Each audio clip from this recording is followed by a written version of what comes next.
Fala aí, meu amigo ligado no Toque Passa, chegando nesta segunda-feira, claro, para falar de NFL, depois de um domingo maravilhoso, uma rodada completa, plena, cheio de jogos, muito bom da gente conferir, com alguns placares já imaginados e muitas zebras, uma semana com bastante placares surpreendentes, por exemplo, a vitória dos Giants sobre os Titans, a vitória dos Steelers sobre a equipe dos Bengals, também tivemos um empate dos Colts com os Texans e a derrota dos San Francisco 49ers para o Chicago Bears. Jogos bastante interessantes. A gente tem muita coisa para falar, tá? Eu acompanhei boa parte do primeiro horário, trabalhei no segundo horário. Tomara que você tenha me acompanhado lá na ESPN. Eu quero que você mande aí suas críticas, sugestões, para a gente fazer um trabalho cada vez melhor lá nos canais ESPN também. E depois assistir muitas coisas, recuperei bastante, mas nos próximos dias teremos mais vídeos aqui no Toque Passa, tanto nessa segunda-feira, na terça, tem live na terça-feira à noite. Então, fica tranquilo que o que a gente não falar hoje vai ser dito em breve aqui no canal. Então eu peço para que você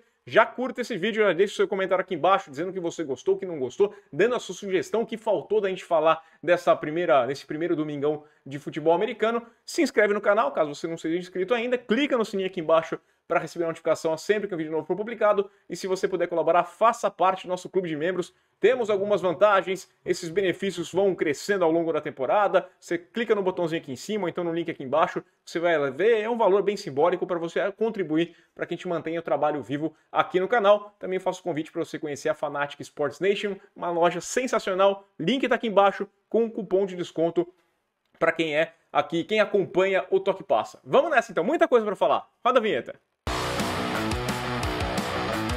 Vou começar pelo fim aqui, porque é desse último jogo do Sunday Night Football que vem a notícia mais bombástica dessa segunda-feira, porque o que já era ruim para a equipe do Dallas Cowboys ficou ainda pior, né? Na derrota para a equipe do Tampa Bay Buccaneers, 19-3, tivemos a má notícia com relação ao Dak Prescott, que no final da partida ali acabou fazendo um high five muito forte com o Shaquille Barrett, né, fazendo uma brincadeira aqui, mas foi uma pancada muito forte quando ele fez o lançamento, encostou na mão do Barrett, vai precisar passar por cirurgia e perder algumas semanas, né, não existe ali uma previsão de quanto tempo de fato o Dak Prescott fica de fora, mas é muito ruim. Foi um jogo que foi dentro da minha expectativa, eu acreditava na vitória dos Buccaneers, vejo com um time mais forte, os 11 dias ali parece que não fizeram problema nenhum pro Tom Brady, né, recebeu até uma mensagem lá da Gisele falando para ele, let's go, né, porque agora acabou esse papo de divórcio, um tweet não muda nada, tá, calma aí nessa hora, mas não é o que a gente vai discutir, mas é um time mais forte, é um time mais pronto e, pô, deve estar comemorando muito, né, porque levou uma boa vantagem contra os concorrentes diretos dentro da NFC. É um bom começo, vencendo fora de casa.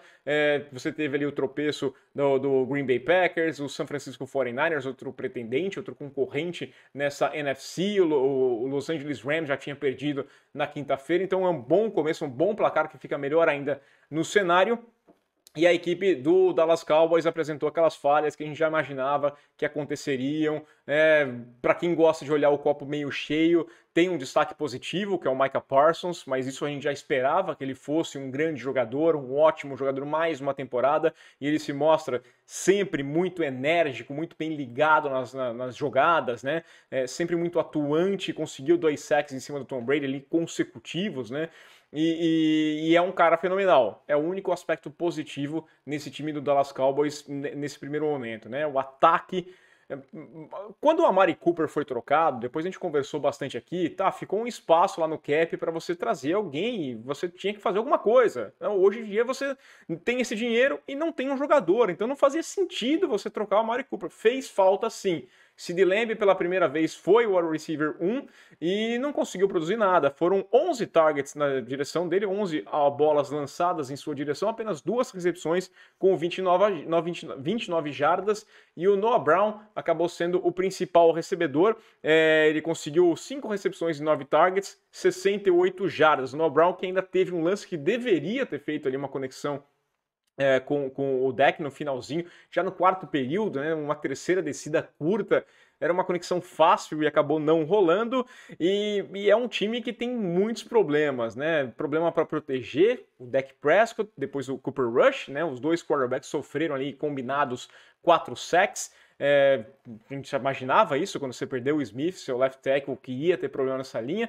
Então, vários problemas que todo mundo imaginava que aconteceria, olha só, surpreendentemente aconteceram, né? Mas o Mike McCarthy tá lá numa boa, o Jerry Jones também tá aparecendo, tá dando entrevista, e tá tudo cegado. Para eles tá tudo bem, né? Mas é um time que Olha, eu tenho pena dos meus colegas torcedores da equipe do Dallas Cowboys. É um time que falta talento no grupo de recebedores, faltou proteção, falar em faltas e faltas e faltas, era um problema na temporada passada, o McCarthy falou que tinha que prestar atenção, vimos problemas na pré-temporada e olha aí, né? 10 faltas, 73 jardas de punição nesse jogo, mais uma vez um time indisciplinado, e agora falta um quarterback. Né? Não sei se vão se movimentar, a gente tem que ver quanto tempo o deck vai ficar de fora, se vai se movimentar e tentar pegar alguém e ir atrás do Garoppolo. Não sei se os 49ers também vão despegar, daqui a pouco a gente vai falar disso aqui, mas né, vai ter que resolver essa parada. Me parece uma temporada muito jogada no buraco já na primeira partida. Não esperava muita coisa da equipe dos Cowboys, mas conseguiu me surpreender negativamente, né? Conseguiu exceder as minhas baixas expectativas. Do lado do Tampa Bay Buccaneers, o Brady foi sacado 2 vezes, né? Sentiu o problema da linha ofensiva, também era um problema que a gente cantava já essa pedra há algum tempinho, mas ainda assim, como a gente também tinha falado, é um quarterback experiente, é um cara que, mais velho a jogar uma partida de NFL, 45 anos e 39 dias. E ele é um cara que consegue fazer ajustes. Se tá tendo pressão aqui, ele solta a bola mais rápido, ele usa mais o jogo terrestre, ele funciona aqui. Colocou o Godwin já no comecinho da partida, vindo de lesão, colocou no jogo, mostrou que ele poderia render. O Godwin saiu com problema muscular, é até normal que isso aconteça. Quando você tem um problema de ligamento, é muito comum que você tenha um problema muscular em seguida, porque você, até por medo do joelho, você acaba compensando de alguma forma com outra parte do corpo, e aí o músculo geralmente estoura. Então o Godwin tem esse problema muscular, mas não acho que vai ser um problema. O corpo de recebedores da equipe dos Buccaneers me parece muito bem servido. Julio Jones fez uma belíssima recepção, dando um vislumbre daquele velho Julio Jones que a gente tanto gostava, que não apareceu nos Titans, mas que era o cara dos Falcons. O Mike Evans fez um touchdown maravilhoso, um grande jogo, quer dizer, não foi um grande jogo, não foi de encher os olhos para os Buccaneers, mas uma vitória importante para começar a temporada, né? É legal isso daqui. Passar aqui para outra partida, falando de outro time da NFC, que tem um quarterback experiente e que a gente fez uma previsão de que poderia ter problemas, né, juntando os dois times, juntando o que aconteceu com o Tampa Bay Buccaneers e com o Dallas Cowboys, a equipe do Green Bay Packers, que vitória do Minnesota Vikings por 23-7 sobre o time de Aaron Rodgers, o back-to-back MVP. Trabalhei nessa partida, a transmissão lá da ESPN, tô pegando meu ritmo ainda, aprendendo como é que eu faço as minhas anotações, né? Me atrapalhei um pouquinho ali, eu confesso aqui, eu sou um cara que sou muito crítico com o meu trabalho, mas eu espero que quem viu tenha gostado, garanto que vai trabalhar cada vez mais para fazer uma transmissão cada vez melhor do nível que o fã de esportes merece.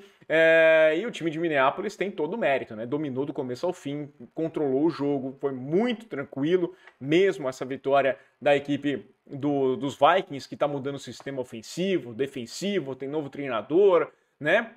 Mas encarava um time que era melhor, é o time que está dominando ali a NFC Norte há alguns anos, mas os problemas dos Packers que a gente cantava apareceram lá todos, e até problemas que a gente não imaginava que eles poderiam ter, a gente teve. Vou começar falando do ataque, né? O Aaron Rodgers tem motivo de sobra para reclamar, porque, né, lamentável. O que eu vou dizer do drop do Christian Watson, né? A equipe dos Vikings tem a primeira posse de bola, faz um drive exemplar, consegue um touchdown. Primeira campanha do Aaron Rodgers, ele tenta um passe em profundidade com o Christian Watson. Para quem não viu o lance, é uma das coisas mais bizarras, porque ele tá sozinho do lado direito, assim, no fundo do campo. Era receber a bola que estava caindo no colo dele e correr para a end zone. Ia ser um touchdown de 75 jardas para mudar o jogo. Mudava o cenário. Tava 7-0.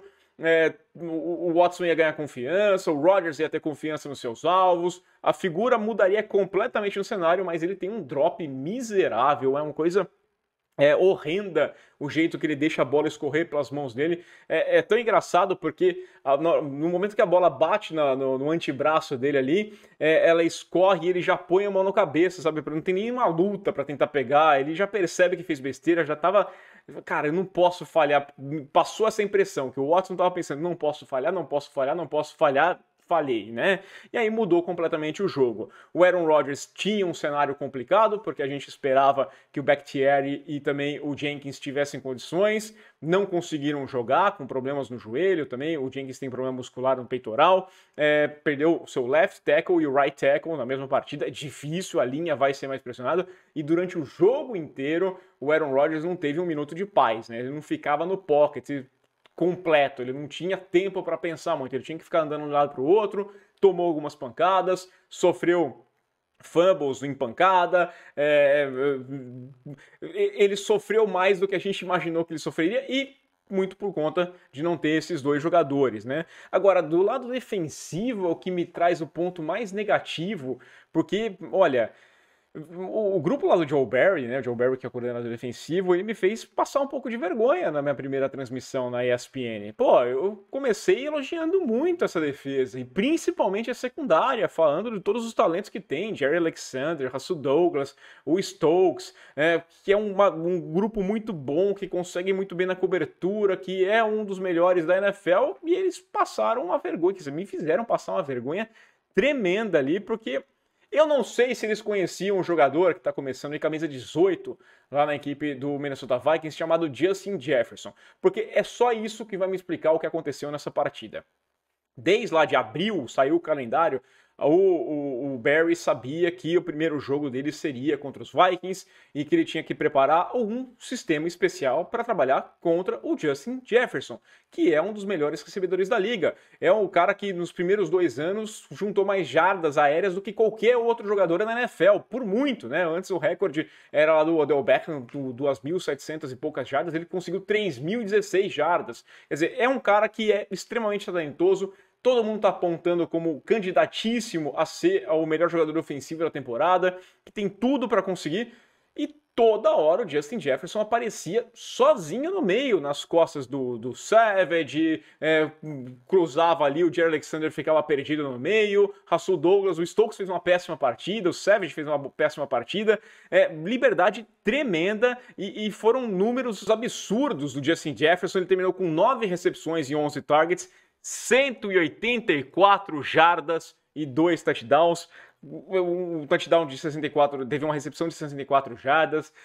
Foi uma jogada, foi uma partida dos sonhos do Justin Jefferson, tá? E dos pesadelos de qualquer torcedor da equipe do Green Bay Packers, porque você sabia que você tinha que parar um cara chamado Justin Jefferson. Ele não é uma revelação, ele não é um cara que surgiu ontem, ele é um cara que já tá aí consagrado, já tá pronto na liga, né? Todo mundo sabe quem é o Justin Jefferson e fizeram um trabalho porco, não tenho o que dizer. Foi um trabalho porco da defesa do Green Bay Packers. É o tal jogo da feijoada que falaram, um jogo que, como foi no ano passado contra a equipe do Saints, perdeu de uma maneira pior para o Saints no ano passado e mesmo assim foi lá, conseguiu vencer a divisão. Foi o melhor time da NFC, então não é terra arrasada, não acabou, não é, putz, existe, vai ser first pick no próximo draft.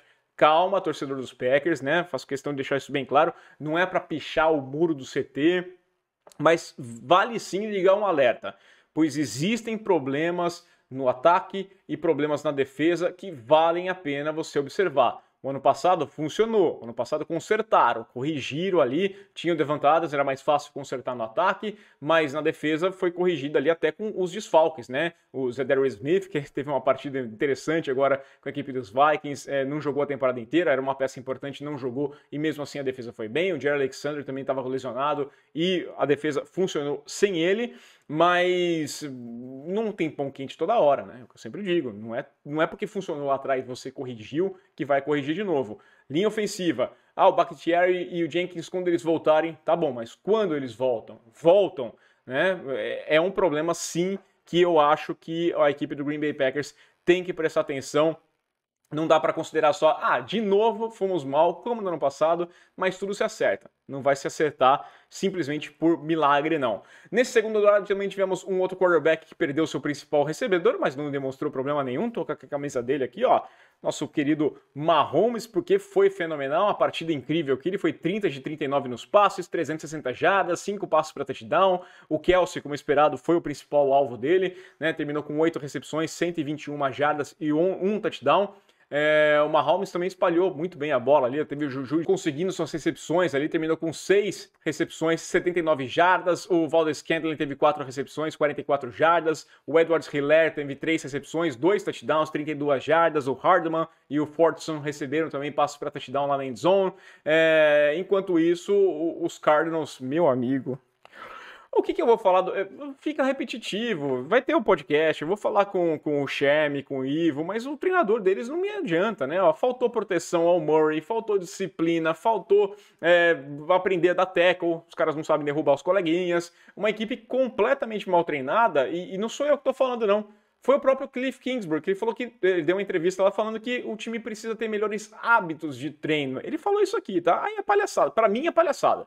Tá? Se eu sou o GM, eu mando o cara embora, né? Desculpa, não dá. Ele não tá começando hoje. Não é hoje que ele assumiu o cargo. Não foi a primeira semana, a primeira experiência dele como head coach. Ele tá lá, já faz a 4ª temporada dele no comando da equipe do Arizona Cardinals. Ele falou que não tem como você dizer que vai fazer alguma coisa no jogo se você não está fazendo um treino. E é culpa dele, que ele tem que garantir que os assistentes, os coordenadores estão conseguindo fazer bons treinos com jogadores e eles estão executando as coisas. Você me desculpa, tá? Não dá. É brincadeira, só pode ser brincadeira. Eu vou aprofundar mais esse assunto nessa terça-feira, quando eu tiver os torcedores dos torcedores dos Cardinals para comentar sobre esse tema. Quero falar de muitos jogos, né? Mas não tem como passar por todos eles aqui. Estou assistindo alguns, revendo aqui, então amanhã na live a gente vai conversar mais das partidas. Eu quero passar mais o que eu quero destacar deste domingão. Se tem o Mahomes, vou passar rapidamente lá porque aconteceu em Miami, né? Com o Tyreek Hill, o ex-parça do Mahomes, foi bem, fez um bom jogo ali, mostrou que ele é dono do ataque do Miami Dolphins, uma vitória tranquila, 20-7 dos Dolphins sobre o New England Patriots, esperada também. Precisa de alguns ajustes, você percebe, o jogo terrestre não funcionou, o ataque precisa se arrumar melhor ainda, não foi uma vitória tanto assim do ataque. Deu até a impressão em alguns momentos que era uma partida vencível para a equipe do New England Patriots, mas que tem muitos problemas, né? Perguntaram, pode criticar o Bill Belichick? Lógico que pode criticar, pelo amor de Deus. O que ele está fazendo nessa gestão do comando técnico, para mim, ela é absurda. Eu defendo ele em várias decisões que ele toma, mas para mim está muito errado. O Matt Patricia fez chamadas grotescas. Essa história do Joe Judge, o Matt Patricia dividindo o cargo de coordenador ofensivo não está funcionando nem um pouco. É preocupante porque é um segundo ano do Mac Jones e ele precisa ter uma orientação muito melhor, né? Trabalhar com o Josh McDaniels, você pode fazer várias críticas ao McDaniels, mas ainda assim é muito melhor do que essa dupla de patetas que está comandando o ataque do New England Patriots. Mac Jones tomou algumas decisões erradas, o passe da interceptação foi forçado para mim, mas ali teve uma interferência também, né? E aí uma certa sorte também dos Dolphins, o cara deu um tapa, a bola subiu e caiu no colo do colega, então tem essa situação. E no strip sack que ele tomou, não tem muito o que dizer, né? Faltou proteção na linha, né? Por mais que ele tenha segurado a bola em alguns momentos, ali não tem. Naquela jogada específica, ele pega o snap e o cara já tinha passado direto nas costas dele, no lado esquerdo, lá, o blind side, não tem muito o que ele fazer, ele soltou a bola e a equipe dos Dolphins aproveitou. Uma vitória, os Patriots conseguiram andar, o ataque até funcionava em alguns momentos, passou pela linha do meio de campo por 5 vezes no jogo, mas produziu apenas 7 pontos, não finaliza, não consegue ser um time disciplinado também, né? O touchdown do Waddle no finalzinho do primeiro tempo pode botar na culpa da minha defesa, indisciplina, falta, 4-1, que os caras pedem tempo para justamente não ter a invasão ali, o offside, e eles vão lá e fazem o offside em seguida. Então é um time muito indisciplinado. O Mac Jones saiu machucado, mas fizeram um exame, parece que está tudo bem. A gente vai aguardar mais detalhes do Mac Jones. O próximo confronto da equipe do New England Patriots, minha previsão é que começa em 0-4, é contra a equipe do Pittsburgh Steelers, que sim, surpreendeu e venceu a equipe dos Cincinnati Bengals na prorrogação. Um jogo da Feijuca também para a equipe dos Bengals, né? Pior jogo do Joe Burrow desde que ele entrou na NFL. Foram 4 interceptações. mas ainda assim era um jogo para os Bengals vencerem. Isso que é impressionante, né? Por isso que eu falo para o torcedor dos Steelers ter calma, porque, vamos lá, em que situações normais de condição de pressão e temperatura você falaria que o Evan McPherson ia perder um extra point? Que iria perder um field goal de 29 jardas, né, na prorrogação que daria a vitória. Então, por mais que tenham muitos erros, muitos problemas, muitas dificuldades do ataque da equipe do Cincinnati Bengals contra a forte defesa, boa defesa da equipe do Pittsburgh Steelers, mesmo assim era para os Bengals terem saído como vencedores.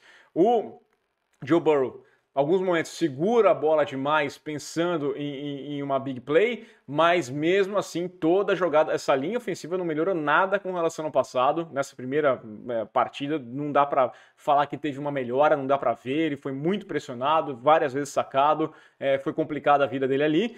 O Trubisky, pô, ele foi 21 de 38, 194 jardas, um passo para touchdown, nada demais, não dá para dizer que a equipe dos Steelers vai chegar no Super Bowl, que o Trubisky vai ser MVP, né? Nem que ele vai manter o emprego até a semana 5, mas para piorar para o lado da equipe dos Steelers, más notícias do ponto de vista médico, né? O Najee Harris saiu no segundo tempo com uma lesão no pé, vai passar por exames, e o TJ Watt é também uma notícia dessa segunda-feira, a gente fica aguardando, porque ele sai do campo falando que deve ter sofrido uma ruptura de músculo peitoral, é uma lesão que é chata, que demora, que pode tirar pela temporada inteira. A gente vai seguir aguardando os exames, pode ter notícia na segunda-feira, ainda na terça-feira a gente vem para falar sobre essa situação dos Steelers. Não me encheu os olhos, tá? Não me encheu os olhos, mas é uma vitória interessante, é legal, o torcedor pode comemorar demais. Eles eram jogando fora de casa, eram uns azarões, os Bengals vindo aí do Super Bowl, o grande time, vamos lá, e a gente arrebenta, né? Isso que é legal, para complicar a vida do rival. Mas não que esse time dos Steelers, para mim, ainda não vai ter campanha positiva, né? Foi mais um acaso, McPherson errar esse extra point, pelo amor de Deus, né? E field goal depois na prorrogação, pior ainda, né? O bloqueio você nem tem o que dizer, mas errar por errar mesmo, difícil para um dos melhores kickers da NFL. Para fechar, não me alugar tanto aqui, prometendo que eu volto amanhã com mais, quero falar do placar que para mim foi o mais surpreendente do domingo, que foi a vitória do Chicago Bears 19-10 sobre a equipe do San Francisco 49ers. Tudo bem que aconteceu numa piscina, né? Aconteceu num estádio que estava prontinho para receber um jogo da Copa São Paulo Juniores, né? Aquele depois da tempestade, o estádio fica aquela maravilha, um gramado. A equipe dos Bears foi até punida em um momento porque foram passar um rodinho, foram enxugar o campo ali para o chute. Cairão admitiu que foi culpa dele depois, eles tomaram uma falta. Trey Lance, a gente queria tanto ver o Trey Lance jogar, mas de novo, a gente não tem como fazer uma avaliação dele. A equipe de São Francisco estava sem o George Kittle, né? Tight end, que é uma das válvulas de escape, não jogou, ainda lidando com uma lesão. Perderam o Elijah Mitchell no comecinho do jogo também com uma lesão no joelho. As condições climáticas não permitem ter nenhuma certeza do que a gente vai falar, mas o Trey Lance oscilou entre bons e maus momentos, alguns passes muito bem colocados, ao mesmo tempo que fez algumas decisões erradas. Ele mesmo, não sou eu que estou falando, tá? Ele mesmo foi lá e falou depois da partida que ele cometeu muitos erros, ele cometeu alguns enganos nesse jogo. Ele acabou 13 de 28, 164 jardas, uma interceptação, inclusive esse passe para interceptação foi um erro de leitura dele, né? Não teve passe para touchdown. O principal ponto negativo para mim fica na indisciplina da equipe dos 49ers. Foram 12 faltas e 99 jardas de punição. Inclusive a equipe dos Bears se aproveitando desses momentos, né, nas duas campanhas de touchdown ali dos Bears, se aproveitaram de faltas de 15 jardas que levaram o time adiante. Justin Fields, gostei, é um ponto positivo, a conexão dele com o Dante Pettis foi bem legal, né, teve um touchdown ali de 51 jardas, que foi um bom lance do Fields, com uma boa conexão, e depois o Pettis fazendo um bom trabalho também, e levando a bola para a end zone. É um jogo que foi interessante, eu achava que a equipe dos Bears venceria mais jogos, pelo que eu tinha de impressão na pré-temporada, mas não imaginava jamais que venceria a equipe do San Francisco 49ers, mesmo debaixo aquele dilúvio que aconteceu lá. A equipe do São Francisco tem que prestar um pouquinho mais de atenção.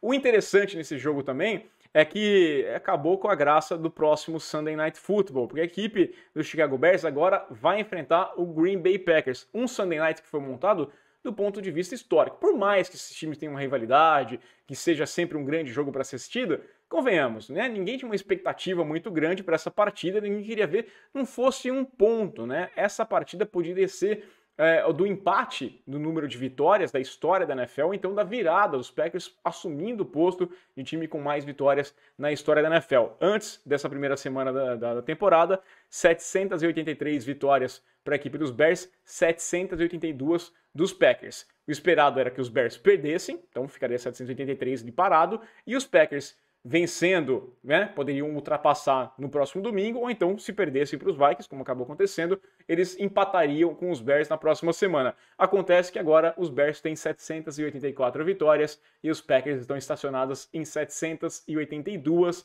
então o próximo jogo do Sunday Night perdeu esse brilho, e aí sem esse componente histórico, acho que era um jogo comum, não era um jogo para estar lá no Sunday Night Football. Já falei demais, peço para que vocês mandem aqui embaixo o que faltou, o que vocês querem ouvir mais, o que vocês querem mais de detalhes. Eu volto aqui nessa terça-feira, tem live também na terça-feira à noite. Fica ligado com o que passa. Deixa seu comentário também, se você me acompanhou lá na ESPN, diz aí o que você achou. Sempre é bom ter críticas, sugestões, para a gente melhorar cada vez mais. E eu conto com a sua audiência aqui no canal. Valeu, pessoal. Aquele abraço.